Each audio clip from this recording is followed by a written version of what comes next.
오늘 요엘서 두 번째 시간입니다. 이 요엘서는 하나님의 선민인 그 남유다 백성에게 그 메뚜기 떼 재앙이라는 그 엄청난 이 재해를 경험하게 해서 그 하나님의 그 사랑에 대한 말씀을 하고 있어요. 자연재해는 절대로 우연히 일어나는 것이 아니라는 것이죠. 하나님의 통치를 인정하지 않을 때 이 자연 은총의 재난을 통해서 살아계신 아버지 하나님께 돌아오라는 거예요.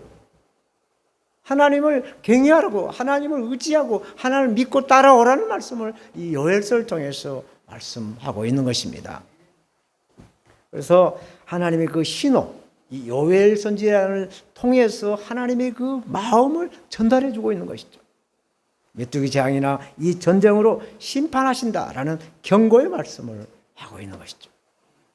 예수 그리스도의 몸된 교회가 하나님을 배반하면 어떠한 일이 일어나는지 이 요엘서를 통해서 이 배신의 죄가 얼마나 무서운 형벌인지 이러한 형벌을 우리나라는 72년 전에 겪었어요. 72년 전에 6.25라는 사변, 한국전쟁을 통해서 우리나라는 전쟁의 그 트라우마의 공포를 겪었던 것입니다. 왜? 일제강점기 때 하나님의 몸된 교회에서 하나님 주신 계명, 너는 나의 다른 신을 섬기지 마라, 또 너를 위해서 우상을 만들지 말라라는 이 1계명, 제2계명을 범했어요. 일제가 강요했던 신사참배를 온 한국교회가 맞습니다, 아멘 하면서 가서 하나님도 할렐루야, 또 신사도 할렐루야 하면서 신사참배를 하게 된 그러한 죄를 범해서 하나님이 경로를 해서 72년 전에 6.25 사변을 일으키게 되었다라는 그 일이죠. 그런데 불행 중 다행히 주기철 목사님을 비롯해서 경상남도 노회에서는 이 신사참배를 하면 안 된다라는 고신 측, 평양에 있는 신학 고신대 그 고신증에 있는 목사님들이 반대를 했어요. 그래서 6.25 사변이 일어났을 때 남한의 전 지역은 북계군과 중공군들에게 탈탈 다 털렸어요. 그래서 한국의 남한 땅에 있는 모든 목회자들, 그리스도인들이 어마어마하게 순교를 당했습니다. 예수 믿는다고 하면 무조건 잡아다 주겠어요. 조금 전에 동영상 보셨죠? 지금 탈북자들도 남한에서 예수를 믿었느냐, 기독교에 기자만 들어갔다면 잡아다가 무조건 총살을 해버린다는 거죠. 그만큼 이 기독교를 배척하고 있는 북한 정권, 그 시험을 당했던 것이죠. 그래서 이 중공군과 북해군에게 온 남한 땅이 다 털렸지만은 그래도 경남노에서 주기철 목사님과 함께 신사참배를 반대를 했기 때문에 경상남도 지역에 있는 낙동강 벨트를 끼고 우리나라가 완전히 공산화가 되질 않았었죠. 그런 찰나에 하나님의 도움의 손길이 이 땅에 임해서 미군을 비롯해서 16개 나라죠. 그 유엔군이 참석하고 또 물자와 전쟁용품들을 막 보내줘서 다시 서울을 수복하게 됐어. 지금 우리가 이렇게 살아가고 있는 것이죠. 그러나 이 전쟁의 후유증은 금방 가시나요? 금방 없어지지가 않아요. 1천만의 이상 가족들이 그 아픔의 그 관계가 계속 이어지고 있죠. 그러나 그 대가를 감수하면서도 우리는 일사가고 죽으면 죽으리라 라는 정신으로 회개를 하고 하나님 앞에 회개 통에 자복하고 하나님을 부르는, 하나님을 찾는 그런 기도의 삶으로 우리나라 지금 세계에서 가장 두각을 나타내는 그러한 부강한 나라의 삶을 살고 있죠. 이것은 바로 하나님 주시는 은혜인 줄로 믿습니다. 그러나 북한은 어떻습니까? 우리 교회 탈북자 목사님이 지난주에 오셨다가 오늘 다른 행사가 있어서 가셨습니다만은 탈북자들의 그 이야기를 들어보면 북한은 하나님의 형벌을 엄청나게 받고 있다는 거예요. 그래서 사람이 살아갈 수 없는 곳이 되었다라고 그래서 거의 3만 명이 넘는 사람들이 남한 땅에 들어와 있고 남한 땅에 들어오지 못한 그보다 더 많은 탈북자들이 중국이나 세계에 흩어져 있어요. 그래서 사람들이 살아갈 수 없는 대재앙이 북한 땅에 이미 임했다는 것을 우리는 알고 있는 것이죠. 오늘 요엘서를 보는데 요엘서 1장 3절 4절은 메뚜기 떼 재앙을 통해서 하나님 주시는 말씀을 들어라.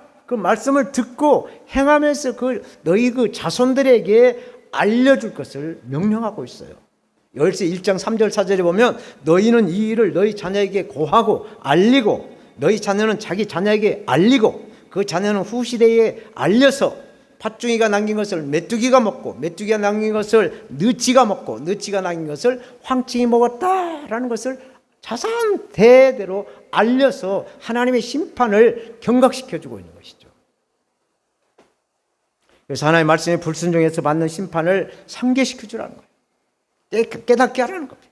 미리 준비해서 화를 면하라는 말이 그 고사성어 가운데 유비무환이라는 말이 있죠. 이런 말처럼 하나님의 말씀에 순종하고 청종해서 심판을 면해라. 하나님의 그 심판을 면해라. 하나님의 그 주신 복을 받아라 라는 말씀을 하고 있습니다. 보통 사람들의 습성은 어떻습니까? 사후의 약방문이라고 소 잃고 애양간을 고치는 습성을 가지고 있어요. 남유다 백성들도 하나님의 계명에 이 타성이 젖어가지고 술에 물이 탄 듯 물에 술이 탄 듯 희비비하게 이렇게 희박해지자 애양간에 이 소를 잃어버릴 꼴이 되었어요. 예전에 시골에나 가서 보면은 소나 말로 농사를 다 지었죠. 요즘에는 기계화가 돼 있지만 예전에는 전부 다 소나 말로 땅을 갈아엎어서 농사를 지었어요. 그래서 농사를 짓기 위해서는 집집마다 다 소를 길렀어요. 소가 없는 집은 또 소 있는 집에 와서 또 돈을 싹쓸 내야 또 논을 갈아주고 밭을 갈아주고 해서 농사를 지어왔던 것입니다. 이렇게 이 음화로 농사를 짓는 때가 있었어요. 그래서 이 소는 재산 목록 제1호입니다. 그래서 소를 농사 짓을 때 쓰고 또 살을 찌워서 팔아가지고 아들, 딸 장가 시집 보내고 또 아들, 딸 교육시키고 또 전답도 이 소를 팔아서 사기도 하고 이렇게 하는 것이죠. 그런데 소도둑이 들어와서 그 소를 훔쳐가버린 것이죠. 그 애양간이 허술했다라는 얘기입니다. 오늘 본문을 통해서 하나님 주신 메시지는 울어라는 거예요. 울어라. 십자가상에서 슬피 울라라는 말씀이에요. 오늘 본문 말씀을 중심으로 애곡이라는 제목으로 십자가상에서 예수님께서 통곡하신 애곡하시는 그 예수님을 증거하겠습니다. 저처럼 예배를 드릴 수 없는 상황을 슬퍼하면서 애곡하라고 말씀을 하고 있습니다. 사람이 갑자기 슬픈 일을 당하면 어떻습니까? 울 수가 없다고 그래요. 그래서 예전에 보면 상갓집에 가면은 우는 사람을 돈을 주고 사다가 이렇게 울게 했어요. 그리고 상해를 메고 장지로 이렇게 나가는데 또 이렇게 막 상해 소리에 막 슬프게 울어주는 그런 사람을 통해서 많은 사람들이 애절함을 표현할 때가 있었어요. 제가 어렸을 때 그런 경우가 있었습니다. 요즘은 그런 일 없지만 오늘 본문 8절 봐요. 너희는 처녀가 어렸을 때에 약혼한 남자로 말미암아 굵은 배로 동이고 애곡함같이 하라 말씀하고 있어요. 지금도 전쟁을 당하고 있는 이 우크라이나 그 국민들을 보면 가족을 잃은 그 절규와 그 슬픔의 그 뉴스를 우리는 종종 보고 있잖아요. 도시 건물들이 완전히 폭격을 맞아서 쑥대밭이 되어 있는 그 폐허된 모습, 그 슬픔, 그 말로 다 표현할 수가 없는 것이죠. 마찬가지로 오늘 본문의 남유다 백성들의 그 상황도 그렇게 좋지 않다라는 것을 말씀하고 있는 것입니다. 오늘 본문에서 너희는 여기서 너희는 남유다 백성들 너희들은 오늘날 예수 그리스도를 믿는 너희 성도들은 라고 말씀하고 있는 것이죠. 열쇠는 남유다 백성들을 처녀로 비유를 해주고 있어요. 그래서 이 처녀가 어렸을 때 약혼한 남자가 있는데 갑자기 그 신랑인 남자가 죽어버렸어요. 그래서 그 처녀인 남유다 백성들은 굵은 베옷을 입고 슬피 울라라고 말씀을 하고 있어요. 유대인들의 문화는 처녀가 약혼하게 되면 법적으로 결혼한 것과 동등한 책무가 따른다고 그래요. 한 남자의 아내였던 것이래요. 그래서 어렸을 때 이렇게 약혼을 했어도 결혼을 하지 않는 상태지만 결혼한 사람과 똑같은 그런 의무와 책임감이 따른다는 얘기죠. 우리나라도 종종 119 소방대원 가운데 구조하다가 목숨을 잃은 사람, 또 지난번 대구에서 그 변호사 사무실의 그 방화 사건 가운데 그 희생한 7명 가운데 한 사람이 50대 초반인지 모르겠습니다만은 늦깎이 결혼을 앞둔 그 신랑 그 직원이 죽었다라는 그 소식에 우리는 더 슬픔을 더 이렇게 공감하는 그러한 그 일이 생기는 거죠. 사랑하는 여러분, 오늘 본문은 이렇게 큰 슬픔을 당한 젊은 과부가 그 남편 죽음 앞에서 애곡하고 통곡하듯이 유다 백성들에게, 오늘날 예수 그리스도를 믿는 저와 여러분들에게 애곡하라, 슬피 울라 라고 말씀을 하고 있습니다. 그 이유가 무엇일까요? 단순히 사랑하는 사람 하나 죽었다고, 잃었다고 애곡하라는 말씀일까요? 슬피 울라, 애곡하라는 그 이유를 9절 말씀에 하고 있어요. 9절 말씀 다 함께 봅니다. 소제와 전제가, 전제라는 말은 모든 제사예요. 전제가 여호와의 성전에서 끊어졌고 여호와께 수종드는 제사장은 슬파도다. 그러니까 구약시대에는 이 제사를 드림으로 하나님께 나가는 유일한 방법이었어요. 유일한 길이 제사를 드릴 때 하나님을 만나는 길이었다는 얘기입니다. 그래서 제사는 신약시대의 예배와 동일해요. 그래서 예배의 3요소, 제사의 3요소가 있어요. 드리는 자, 성도가 있는 것이죠. 제사를 드리는 자와 성도, 오늘날 예배를 드릴 때, 그리고 제사장 아니면 목사, 또 제물, 또 헌금, 이런 것들이 있어야 예배를 드리고 제사를 드리는 것이죠. 예루살렘 성전에서 여호와 하나님께 드리는 제사는 5종류가 있어요. 우리가 가지고 있는 구약 성경에 보면은 제사의 종류가 5종류가 있어요. 첫째, 번제라는 제사가 있어요. 번제. 번제라는 말은 올라가다, 상승하다라는 뜻이 들어있어요. 그래서 제물은 흠이 없어야 됐어. 어디 뭐 병이 들었거나 무슨 뭐 상처가 있거나 다리가 절단가 이런 건 제물로 가치가 안 되는 거예요. 자격이 안 되는 거예요. 그래서 수것 중에서도 아주 건강한 거, 아주 좋은 그 제물을 잡아서 제사장 그 희생물인 그 제물에다가 사람의 죄를 전가를 시켜요. 전가를 시키고 그 제물의 가죽은 벗겨서 각을 뜨고, 가죽을 벗겨서 각을 뜨고 피는 제단 위에다가 뿌리면서 그 제물을 제단 위에다가 불로 태워서 그 연기로 하나님 앞에 올려드리는 것이죠. 두 번째로 소제라는 제사가 있어요. 이 소제는 유일하게 피제사가 아닙니다. 곡식으로 드리는 제사이기 때문에 그렇죠. 그래서 중요한 것은 반드시 고운 가루를 사용해야 한다는 것이죠. 그 의미는 바로 예수 그리스도의 인격과 몸을 상징하는 그러한 성계를 상징하기 때문에 아주 곱게 가루를 빻아서 그 가루로 소제 제사를 드렸다라고 하여, 그래서 곡식에 고운 가루를 기름을 넣고 유향과 함께 굽거나 볶아서 제물로 드리는 제사가 바로 소제라고 하는 것이죠. 그리고 다음에 무슨 제사가 있냐? 화목제사가 있어요. 화목제는 사람들의 죄성과 하나님과의 관계가 죄로 인해서 멀어졌을 때 하나님과 화목을 도모하기 위해서, 회복하기 위해서 드려지는 제사가 바로 화목제사죠. 그리고 네 번째, 다섯째가 뭐냐? 속죄제와 속건제가 있어요. 속죄제는 하나님과의 관계를 회복하기 위해서 드리는 제사가 바로 속죄제이고, 속건제는 또 사람과의 관계, 이웃과의 관계를 회복하기 위해서 드리는 제사가 바로 속건제였다라는 얘기죠. 그래서 하나님께와 사람들과의 그 관계를 회복하기 위해서 이런 제사를, 속죄제, 속건제를 드리는데, 번제와 또 소제와 이 화목제를 드리는데 이 제사를 드리는 것이 끊겨버렸어. 막혀버렸어. 하나님을 만나는 그 길이 막혀버렸어. 이웃과의 그 소통하는 그 길이 완전히 막혀버렸어. 그러니 이 슬피 울라는 거예요. 통곡하라는 거예요.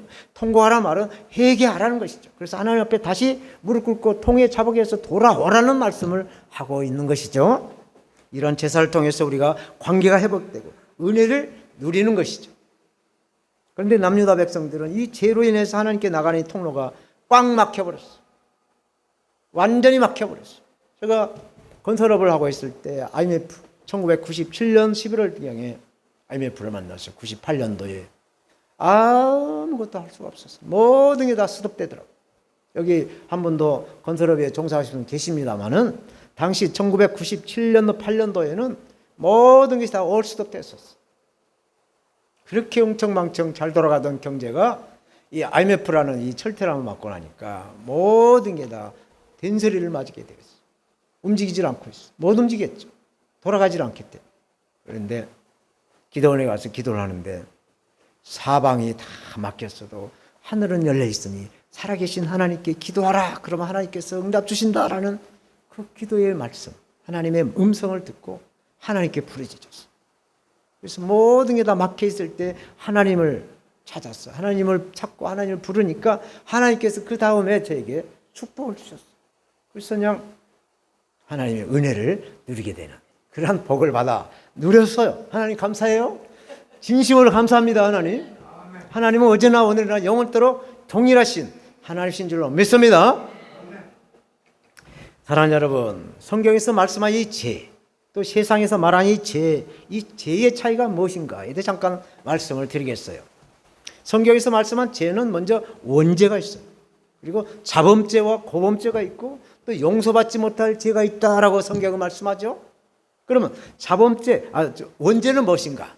첫째로 원죄는 첫사람인 아담과 그의 아내 하와가 하나님의 말씀에 불순종을 해가지고 야, 너 그거 다 먹고 한 가지 먹지 마. 근데 그걸 먹었어요. 사단의 꼬임을 받고.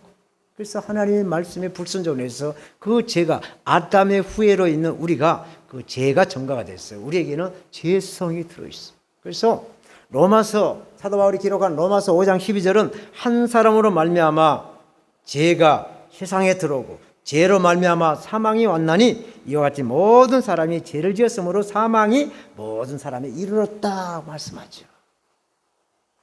이 죄를 해결하시기 위해서 하나님은 2000년 전에 독생자 예수 그리스도를 이 땅에 보내주셨어요. 아멘. 그래서 예수 그리스도를 믿는 자는 구원을 받고 영원한 생명을 누리는 것이에요. 아멘. 로마서 5장 19절에 한 사람의 순종치 아니함으로 많은 사람이 죄인 된 것 같이 한 사람이 순종하심으로 많은 사람이 의인이 되리라 말씀하죠. 원죄는 한 번만 우리가 해결하면은, 그래서 예수를 영접하고 우리의 주님으로 믿기만 하면 더 이상 원죄에 대한 해결은 필요가 없어요. 다음에 자범죄와 고범죄가 있습니다. 저와 여러분들이 매 예배 시간마다 회개하는 이 회개가 바로 자범죄 아니면 고범죄, 이 죄를 탕감받기 위해서 해결하는 거예요. 이 자범죄는 뭐냐? 우리의 마음으로 짓는 죄, 생각으로 짓는 죄, 우리의 행동으로 짓는 죄, 우리의 입으로 말로 짓는 죄, 이 죄를 과실로 실수로 짓는 죄를 자범죄라고 말을 하죠. 그런데 고범죄는 뭐냐? 고의로 짓는 죄죠. 그래서 실수가 아니라 이 보복, 적폐청산한다고 해서 완전히 보복성을 하잖아요. 근데 지금 현재 정권이 바뀌니까 또 막 그렇게 말하고 있는데 이게 내로남불이라고 하죠. 하여튼 이 고범죄는 고의로 보복성 죄라는 것이죠. 그래서 우리나라 민법은 뭐라고 하느냐? 모르고 지은 죄를 선이라고 하고 알고 짓는 죄를 악이라고 하는 거예요. 그래서 자범죄는 선이 되는 것이고 고범죄는 악이 되는 거예요. 그래서 똑같은 죄를 져도 초범과 재범은 그 형량이 달라요. 그 범죄의 그 경중이 틀려요. 마찬가지로 교회에서도 초신자가 짓는 죄와 오래 다니는 장로, 권사, 안수집사, 이 사역자들, 목사들 이런 죄와 똑같은 죄를 진다 해도 초신자가 짓는 죄와 오래된 성도가 짓는 죄는 달라요. 하나님 다르게 판단을 해요. 그래서 자범죄냐 고범죄냐에 따라서 하나님의 그 심판이 다르다라는 것을 알아야 될 줄 믿습니다. 그래서 우리는 늘 죄를 짓지 않도록, 죄를 지면서도 늘 그 죄를 탕감시킬 수 있도록 회개하는 예수님의 그 십자가의 보혈의 피, 보혈의 지우개를 늘 사용하시는 우리가 되어야 될 줄로 믿습니다. 그러면 용서받지 못할 죄가 무엇일까요? 그것은 누가복음 12장 10절에 누구든지 말로 예수 그리스도 인자를 거역하면 사하심, 용서를 받지만 성령을 모독한 자는 사하심을 받지 못한다. 성령을 해방하는 죄는 사하심을 받지 못한다 라고 말하고 있어. 그러면 성령 해방죄가 무엇일까? 우리가 이거 알아야 성령 해방을 하지 않고 영원한 그 생명의 구원을 누리는데, 그게 뭘까? 예수 그리스도를 전하지도 못하게 하고 또 본인도 예수 그리스도를 받아들이지도 않고 믿지도 않았을 때, 이게 바로 성령 해방죄인 것이죠. 이런 죄들을 용서받기 위해서는 우리가 애곡하라, 본문을 말씀하고 있어요. 애곡하라, 죄를 회개하라는 말씀이 있어요. 그러면 용서의 은혜가 우리에게 임할 줄로 믿습니다. 구원의 은혜가 우리에게 임할 줄로 믿습니다. 두 번째로 재해 결과에 대한 구체적인 말씀을 하고 있습니다. 10절 보세요. 밭이 황무하고 토지가 처량하니 곡식이 지나여 새 포도주가 말랐고 기름이 다했도다. 하나님의 선민인 남유다가 지은 죄에 대한 결과를 요엘 선지자는 환상을 보고 알려주고 있는 것이죠. 저도 농부의 아들로 태어났기 때문에 오늘 본문에 대한 말씀의 그 환경, 모든 그 여건을 잘 이해가 되고 너무나 잘 알 수가 있어요. 오늘 본문의 말씀이 정말 잘 이렇게 가슴에 와 닿았어요. 이 설교를 준비하면서 이런 생각이 났어요. 제가 살던 곳은 천수답이 많아요. 그래서 당시에 제가 어렸을 때는 하늘에서 비가 와야 농사를 지을 수 있어요. 하늘에서 비가 내리지 않으면 마음대로 농사를, 지금은 이제 6월 초에 거의 시골에 가보니까 모내기 다 끝났어요. 그래서 지금 논에 가면 벼가 막 이렇게 자라고 있어요. 근데 지금 이 모내기도 적기가 있어요. 적기를 지나가면 이제 수확량이 떨어지죠. 근데 내가 마음대로 심을 수가 없죠. 비가 안 오니까. 논에 물이 있어야 모내기를 하는 건데 비가 안 오니까 심을 수가 없어요. 적기는 지나가고 이제 막 7월이 다가고 그러면 이 농부는 가슴이 애가 타죠. 비는 오지 않고 해만 쨍쨍 나고 환장하죠. 그랬을 때 그 마른 논바닥을 갱이로 막 골라가지고 호미로 그 벼를 심어요. 그러면 이제 그 아버지, 어머니, 막 누나들이 이렇게 하면 저는 이제 놀 수가 없으니까 그 샘에 가서 주전에다 물 뜨다가 그 벼폭에다 물 조금씩 부어주는 거죠. 근데 햇살이 막 쨍쨍 뜨면 그 벼들이 노랗게 타버려요. 그 타는 벼들을 보면 그 농부의 마음은 새카맣게 타들어가는 것이죠. 그 마음이 오늘 본문에 밭이 황무하고 토지가 처량하니 곡식이 지나여 포도주가 말랐고 기름이 하였다. 말씀이 그대로 들어오더라고요. 밭은 여기서 본문에서 말씀한 밭은 농경지, 논이나 밭을 말하는 것이고 토지는 양이나 소들이 풀을 뜯는 그 들판을 말하는 거예요. 밭에 농작물이 노랗게 타버리고 들판에 있는 풀들이 완전히 다 타버려서 그 간혹 부는 바람에 산들거리는 그 노란 그 풀들이 흔들리는 모습에 너무나도 처량하게 되었다는 것을 기록하고 있죠. 10절에 다른 번역본을 보니까 이렇게 번역하고 있어요. 10절 보세요. 곡식이 다 죽고 포도송이가 말라 쪼그라들고 올리브 열매가 말라 비틀어지니 땅이 통곡하구나. 땅이 통곡을 한다는 얘기. 여기서 곡식이나 새포도주나 기름은 하나님의 은혜를 말씀하고 있어요. 은혜가 있어야, 하나님의 은혜가 있어야 곡식이 넘치고 포도주가 넘치고 기름이 넘친다는 얘기죠.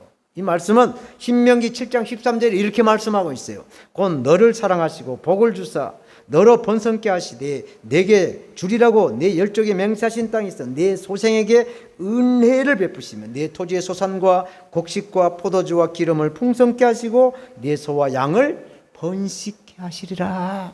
하나님의 은혜가 있어야만이 풍성함이 오곡이 넘치는 그러한 기름짐이 있다라는 말씀인 것이에요. 그런데 하나님께 범죄함으로 하나님의 그 은혜의 줄이 끊겨버렸다라고 요엘 선지자는 예언을 하고 있어요. 무서운 말씀입니다. 하나님의 은혜가 끊기면 바로 죽음이에요. 지옥인 것입니다. 북한 땅에 지금 하나님의 은혜가 완전히 끊겼어요. 이게 완전히 죽음이죠. 11절 봅니다. 농부들아 너희는 부끄러워할지어다. 포도를 다스리는 자들아 곡할지어다. 이는 밀과 보리의 연고라 밭의 소산이 다 없어졌다. 아무것도 생산할 것이 없다라는 얘기죠. 사랑하는 여러분, 요엘서를 통해서 주시는 하나님의 말씀이 과연 무엇을 말씀하실까? 하나님의 말씀에 불순종하면 이 메뚜기 떼를 풀어서 모든 농작물을 먹어 치워버리게 한다라는 것이죠. 헛일을 하게 만든다는 얘기입니다. 그리고 이 남유다에게 앞으로 300년 후가 되면 바벨론에게 이제 멸망을 당한다라는 것을 경고하고 있어요. 오늘 요엘서를 보고 있는데 요엘서 1장 6절에 보면 사자의 이빨, 암사자의 어금니를 비유해서 말씀하는데 이 사자의 이빨이 얼마나 강한지 아시잖아요. 이 암사자의 어금니가 얼마나 강한지 아시잖아요. 그만큼 메뚜기의 먹성의 그 참혹함을 말씀하고 있는 것이죠. 왜 이렇게 메뚜기의 재앙이 맺는가? 구체적으로 농부들아 부끄러워하라. 포도원을 다스리는 자들아 곡하라. 여기서 곡한다는 얘기는 사람이 죽었을 때 곡하잖아요. 곡을 냅니다. 막 우는 소리를 하는 거죠. 곡을 나는 거죠. 이런 법부터 농부는 땅을 갈아엎죠. 그리고 씨앗을 뿌리고 땀을 흘려가면서 풀을 뽑아내서 곡식을 가꿉니다. 그런데 하루아침에 메뚜기가 때로 습격해서 초토화시켜서 먹을 게 하나도 없어요. 완전히 초토화시켜 이것을 부끄러워하는 거예요. 왜? 죄를 고백하고 회개하라는 것이죠. 왜? 포도원을 상징하는 교회가 왜 교회되지 못하고 통곡하며 호통할 것인가? 그것은 하나님을 인정하지 않고 하나님의 말씀에 불순종하고 타락했기 때문에 하나님의 길로 가지 않고 세상의 길로 갔기 때문에 돌아서라는 말씀인 줄로 믿습니다. 여기에 대해서 예수님은 산상복음이라고 하는 마태복음 5장에서 쭉 말씀하시는데 마태복음 5장 4절에 애통하는 자는 복이 있나니 저희가 위로를 받는다 말씀. 위로. 죄를 고백하고 애통해야 하는 저와 여러분들이 되어야 하늘에 주시는 평안, 위로가 우리 삶에 있을 줄로 믿습니다. 평안이 우리 삶에 임할 줄로 믿습니다. 그래서 최은희 찬송에서 아까 특송에 평안을 우리에게 주셨어요. 이 평안을 우리가 잘 간직하였어요. 그래서 먹는 거, 입는 거, 오늘은 뭘 먹고 내일은 뭘 하나 이런 염려, 근심, 걱정은 다 주님께 맡기고 마음의 평안을 누렸어요. 살아계신 하나님과 동행하는 우리가 되어야 될 줄로 믿습니다. 농부들아 부끄러워라. 포도원을 다스리는 자들아 곡할지어다. 이 말씀은 저 강 건너에 불구경하라는 말이 아니에요. 바로 저와 여러분들의 상태를 지금 말씀하고 있는 것입니다. 제2의 길에서 돌아서라. 주여 이 시간 우리에게 회개의 문을 열어주실 것을 믿습니다. 회개해서 하나님과의 관계가 회복되는, 그래서 평안이 우리 삶 속에 젖어드는 은혜가 있어야 될 줄로 믿는 것입니다. 그래서 예수님은 구하고 찾고 두드리라고 말씀하시죠. 너희가 악한 자라고 할지라도 너희 자녀가 떡을 달라는데 누가 돌을 주며 생선을 달라고 하는데 누가 뱀을 주겠느냐? 하물며 하늘에 계신 너희 천부께서도 너희가 구하는 것을 좋은 것으로 주시지 않겠느냐? 마태복음은 말씀하시죠. 근데 누가복음에서는 이 좋은 것을 성령을 주시지 않겠느냐라고 말씀하고 있어요. 그래서 우리는 성령을 구하시고 성령을 찾으시고 성령을 두드리셔서 이 성령의 능력으로, 성령의 인도하심으로 이 악하고 두려운 이 세상을 성령의 권능으로 물리쳐야 될 줄로 믿습니다. 12절 봅니다. 포도나무가 시들었고 무화과 나무가 말랐어. 석류나무와 대추나무와 사과나무와 및 밭의 모든 나무가 다 시들었으니 이러므로 인간의 희락, 인간의 기쁨이 고갈이 되어버렸다. 말라버렸다. 왜 이런 사태가 일어났을까요? 왜 이런 어려운 환경이 임했을까? 성경은 성경으로 해석하라는 말이 있어요. 시편을 우리가 잘 알고 있는 1편 1절 3절의 말씀을 보면 답이 나와요. 답이. 복 있는 사람은 악인의 길을 쫓지 않고 죄인의 길에 서지 않고 오만한 자리에 앉지 아니하고 오직 여호와의 율법을 즐거워하여 그 율법을 주야로 묵상하는 자로다. 저는 시냇가에 심겨진 나무가 시제를 쫓아 과실을 맺은 같이 그 모든 행사가 형통하리라고 말씀합니다. 아멘. 하나님을 경외하고 따르면 모든 입는 거, 먹는 거, 모든 삶이 풍요가 넘쳐난다. 시냇가에 심은 나무처럼 전혀 가뭄 걱정이 없다라는 말씀을 하고 있습니다. 아무리 코로나 바이러스가 막 창궐 하고 있어도 하나님이 함께하고 있으면 이러한 어둠의 사악한 마귀는 접근 금지가 될 줄로 믿는 것입니다. 이게 믿음이에요. 하나님을 사랑하고 배반하는 죄를 지으면 모든 과일나무가 말라 시들어 죽고 인간의 기쁨도 다 고갈되어 버린다는 것이죠. 저도 지금 밭농사를 짓고 있잖아요. 지난 4월, 5월 가뭄이 얼마나 진했습니까? 6월 달도 가뭄이 진했어요. 그래서 저희 밭에 밑에 이렇게 개울이 하나 있어요. 그래서 산에서 내려온 개울물이 쫄쫄쫄쫄 시원하게 잘 내려가요. 그래서 그 개울물을 파가지고 모다로 퍼서 바짝물을 갖고 왔어요. 고구마도 심고 물을 주고 고추도 심고 물을 주고 감자도 심고 물을 주고 막 그랬는데 날이 워낙 가보니까 이 개천에 실개천에 그 물이 완전히 말라버린 거예요. 물 한 방울이 없어요. 이야, 대책이 없더라고. 그렇다고 수도 있는 집에 가서 수도물을 갖다가 줄 수도 없는 것이고. 우리 밭 옆에 건물이 하나 있는데 그 건물주가 아유 그러시면 우리 수도물 좀 주세요. 그래서 이제 저희 아내가 이제 물을 막 있는 스피아통 갖다가 막 다 받아놓기는 했는데 대책이 없는 거예요. 그래서 한 주간을 제가 손을 놨어요. 하나님 어떻게 해야 되나요? 그러고 나서 한 주간 있다가 밭에 가보니까 풀이 얼마나 장성하게 컸는지 이 날이 가더라도 풀은 뭐 그냥 여지없이 자라더라고요.